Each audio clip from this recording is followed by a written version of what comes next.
Was battling over the last star in the universe compelling? Or did gamers have their eyes drifting over to watch other games? Let's find out as we evaluate Battleborn. Ladies and gentlemen, welcome. I am BD, and this is Did Anyone Play? A series where we investigate, analyze, and determine the truth about how much gamers have actually played the game in question. How do we do this? We use critical milestones within games and then compare those results to an ever-growing database to evaluate and rank games compared to the rest of the industry. We use objective data and unbiased statistical comparisons to draw conclusions. That's not a game review. Our goal is to provide data and results that can be used to better contextualize real-world player performance and ignore the hype and game sales numbers, as those can be misleading.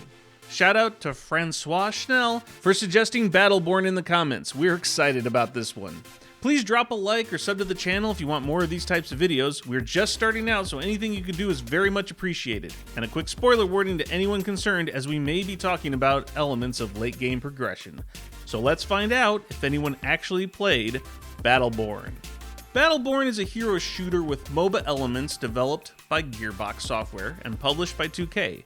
On release, Battleborn had 25 heroes, and during the course of a game, a character starts at level 1, and as the player gains experience, they can choose perks along the helix tree and eventually unlock an ultimate ability.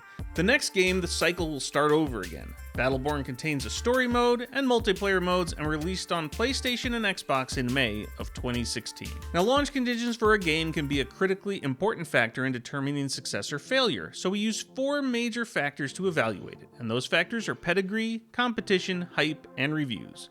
Battleborn was developed by Gearbox Software, and they are best known for their work on the Borderlands series, but not too well known for much else. Understanding that, we find the pedigree to be average. Next, we can focus on the competition that surrounded Battleborn. What was happening in the gaming release schedule around May 3rd of 2016? We find that Uncharted 4, Doom, and Overwatch came out around this time.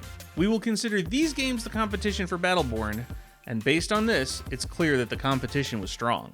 But were gamers hyped for Battleborn? Well, if we look at Google Trends compared to the competition at the time, we see that Battleborn in blue is getting crushed. Yikes. Uncharted and Doom both rank high, and Overwatch dominates over everyone. Hype for Battleborn was low. Finally, we can look at the critical reception. Metacritic has it at a 68 out of 100, so mixed reviews for Battleborn. We will call reviews low as well. Alright, now that we better understand the game and the launch conditions, we can get into our milestone analysis for Battleborn. To do this, we select 5 distinct milestones from the game. We like to choose 2 early milestones, a mid-game milestone, a game completion milestone, which is the most important, and finally a rare milestone to help us see the full picture. We will be using Xbox as our main platform for Battleborn analysis. Our milestone 1 is called Divide by 0 Hour.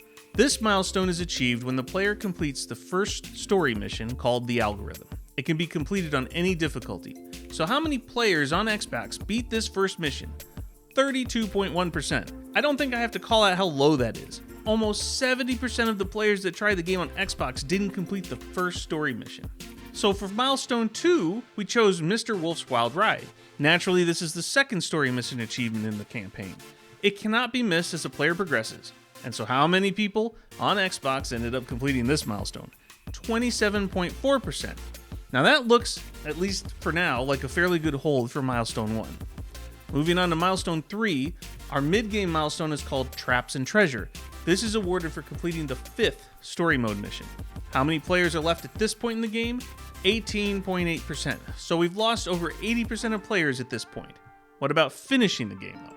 So milestone 4, called A Tyrant Undone, is awarded for completing the main story and defeating the final boss called Rendane. On Xbox, 10.1% of players did just that. Only 10% of players on Xbox experienced the ending of Battleborn. Finally, the rare milestone 5 chosen for Battleborn is called the One and Future Champ. This is achieved if the player completes all the Eldragon lore challenges. This is a significant grind and requires some PvP as well. How many players achieved this rare milestone? 0.14% of players. So this is our final tally for Battleborn Xbox milestones. Of course, that's just a start, because now we can use those numbers and figure out how Battleborn stacks up against everything else and find out if anyone truly played this game using the database and percentiles. To make it simple, we've created 6 percentile rankings, with Bronze being the lowest played ranking and Legend being the highest played ranking. An easy way to understand percentiles is if a game is in the 95th percentile, it is better than 95% of all their games in the database. The beautiful thing about this method is that as we add more and more results to our database, the analysis only grows in power and accuracy. Now let's deal with the question we all want to know the answer to. Did anyone play Battleborn on Xbox? So for Battleborn on Xbox, 10.1% of players completed the story. Knowing this and applying it to our percentile rankings in the database, we can calculate what ranking Battleborn gets. Here we go.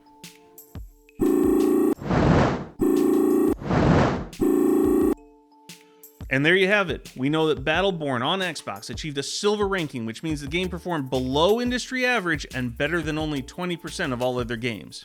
In other words, not many people played Battleborn on Xbox. But now we can go further because we also have PlayStation results for these milestones for Battleborn. Battleborn released simultaneously on all platforms, so all results are directly comparable.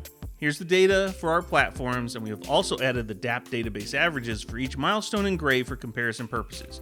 We start at 100% and show how they progress. Let's get into it. What exactly do we see in the data? Well, first, it's clear that there's very little difference between the platforms. Xbox performs better until the final milestone, but the two platforms track well together. That tells us that gamers dealt with this game the same no matter where they played it. The second point is how drastic the milestone 1 drop is. No matter the platform, Battleborn loses nearly 70% of its players before they complete the first story mission. However, if you look at the difference between Milestone 1 and Milestone 4, Battleborn only loses around 20% of its players who finish the first milestone. That's actually pretty impressive. Those that stuck it out got into the game and kept playing. Finally, if we look at the rare Milestone 5, PlayStation moves ahead of Xbox by a slim margin. Now we can determine the ranking on PlayStation using our database comparison, and we see that Battleborn on PlayStation achieves a bronze ranking. So while not many people played Battleborn on Xbox, hardly anyone played Battleborn on PlayStation, and it's only better than 10% of all other games. Let's see if we can tease out some other observations by looking at these results in different ways. It's time for the deep dive. Let's start with progressive player loss. Each milestone shows how many total players have stopped playing the game at that particular point. Here you can see that PlayStation has the worst player retention by a slim margin. Not much else to say here, as it's pretty aligned between the platforms. Moving on, we can take a look at milestone player retention. This calculation only takes into account the player population loss as compared to the previous milestone. What you see here is that every milestone marker, PlayStation has the largest negative percent change, except for milestone 5. So no matter where we are in the stages of gameplay during the story, PlayStation is losing the most players by percentage. How about completionists? How did the rarest milestones shake out on the different platforms? Well, here PlayStation wins out, and that continues a trend we see where PlayStation is the platform that seems to drive more players to complete harder trophies as a general rule. Finally, we check on early versus late game retention. When you read a chart like this, the best performers are further away from the center of the circle.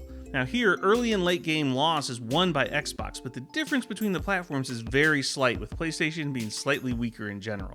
So let's take one final look at all the platforms and milestones ranked in full. Please note this comparison only works within the same game and same milestones. For Battleborn, the start is a disaster, with all platforms starting in unranked territory. But the hold after this bad start allows Xbox to ultimately reach silver rank and PlayStation a bronze. Milestone 5 being unranked on Xbox does show how little players stuck around for the game long term. Let's wrap this up. So what are our major takeaways from all the data? Player retention in the early stages for Battleborn is bad. So many players didn't even finish a mission.